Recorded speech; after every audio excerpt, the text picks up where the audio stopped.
One of the most frustrating experiences is having to deal with someone who has an extremely negative or even toxic outlook. These kinds of people can often latch onto other people, and it can feel like talking to them or listening to their stories suck the energy right out of you. If you are struggling to deal with negative people, then there are definitely some strategies that you can use in order to take back your life and to shake off all the bad moods and venting. So by the end of today's video, you're going to be able to deal with even the clingiest of naysayers and get your peace of mind back once and for all. Number 9, don't ever think you can or should change these kinds of people. It can sometimes be our instinct to try to help people out when you feel like they're down in the dumps. While this is a very good intention, and one you can positively use elsewhere, it's probably not the best tactic for dealing with a toxic or negative person. At the same time that you are trying to get them to see a more reasonable worldview, they are going to try to radicalize you to their own extreme mindset. Whether it's trying to tell you all the things you should be worried about, or actively trying to poke holes in things you consider safe, when it really comes down to it, these kinds of people aren't being toxic or dismissive because they are genuinely sad, but because they are choosing to hold on to that feeling.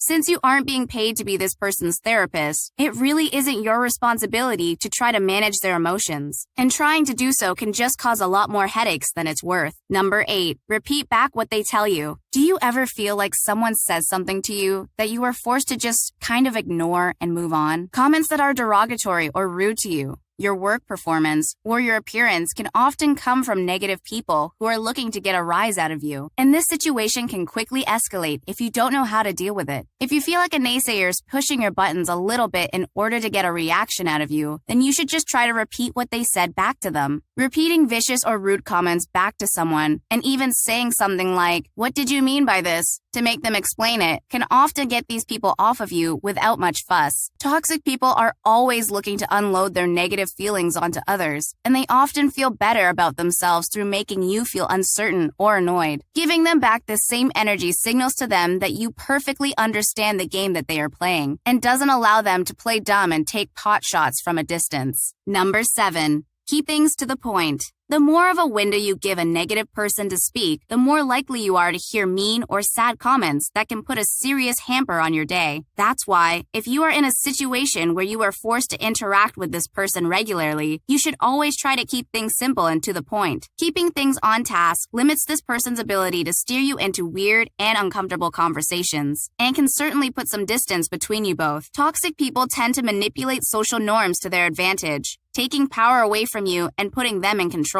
Asking time-filling questions or asking about their day may seem like a nice and easy way to keep things light, but it often can serve as an opportunity for these people to vent and trap you in a bitter conversation. Don't fall for the bait, and instead try to be as short and sweet with your words as possible. Number 6, clearly define how they are making you feel in your own head. A lot of the time, toxic people tend to be outsiders, as most don't really want to deal with them. Their outright refusal to follow standard social norms can make others uncomfortable too, and it can often become almost comedic how they treat others around them. Because these people tend to receive a lot of gossip and the like, it can often be confusing to know how you actually feel about this person. You see, when we make our mind up about a person, we tend to write them out of our lives. But what do we do when we still have to interact with them? Well, that's when we tend to get irritable towards people, since we can feel inconvenienced by even the smallest comment or action. That's why you would probably benefit from cataloging how this person makes you feel. Doing this through a notebook or even just reflecting in your mind can help you understand the parts of the person that annoy you, and maybe realize some things you overlooked or forgot about. It may not fix the person, but it can improve your relationship to limit those strong reactions. By the way, make sure to subscribe if you've learned something new today. Number 5, confront them about their behavior using I statements. Now, this entry somewhat depends on the kind of tension that is occurring between you and this individual, as well as what kind of relationship you wish to have with them. If you have to deal with this person for the long haul, or you want to repair things between you, you may have to have an actual conversation about how they're treating you. While it is impossible to know how any individual will act, there are a lot of instances where this kind of situation is resolved with some basic communication. Maybe the person has never been told how their words can hurt others. Maybe you misunderstood them a little or needed more perspective. In any case, the best way for a lot of people to go about dealing with a negative person is just be honest with them. Honesty without kindness, however, isn't going to get you anywhere. so just try to stick to telling them how you feel. This way, they can't really debate what you are telling them, but it also doesn't seem as if you are blaming or scolding them either. Number 4. If you feel yourself losing control, find a way to step away. When it comes to a relationship with others, obviously it's important to remain calm and in control of your emotions. If you start to snipe at other people, not only is it going to make matters worse, it's also going to potentially turn people away from your side, as you just look like a bully to some. At the same time, though, it can be hard to bite your tongue when you are upset, so do whatever you have to in order to not lose your composure. Whether it's making an excuse as to why you have to leave, stepping away for a snack or coffee, or just taking a bathroom break. Be aware of how you are reacting to this person. You don't want to feel like you are becoming mean or jaded because of a single person, so you are better off stepping away whenever things get to be a little too much. Number 3. Remember, it's never your fault for saying no. A lot of people have a hard time saying no, and negative people will often take advantage of it. If you are confronted with something or asked to do something you aren't comfortable with, always remember to put yourself first and say no. A lot of the time, toxic people will react with an unnecessary outburst or dramatic display, but that just makes them look bad and not you. At the end of the day, the most important thing is getting yourself through everything with as little damage as possible. And if that means denying a request from a problematic individual, then that's perfectly okay too. Number 2, make yourself unavailable. Sometimes it can seem like toxic people can sniff out the people that are easiest to manipulate. Most of the time, that is choosing the people who feel the need to listen, help out, or interact with others. If you are worried this is how a naysayer sees you, then the best course of action is simply to make yourself unavailable. You can easily do this through leaving the door of your office closed, making it more difficult for this person to reach you, and just establishing boundaries that make it harder for them to access you. The added effort alone might make them back off, and if it doesn't, the implication of you putting walls between each other should help them understand your stance. Number 1, their feelings shouldn't be this big of an issue. Realistically speaking, another person's feelings or worldview shouldn't have that much of an effect on you or the people around you. If you have tried a lot of these strategies, but still can't shake that last bit of annoyance at them, then you may have to accept that it's time to let go.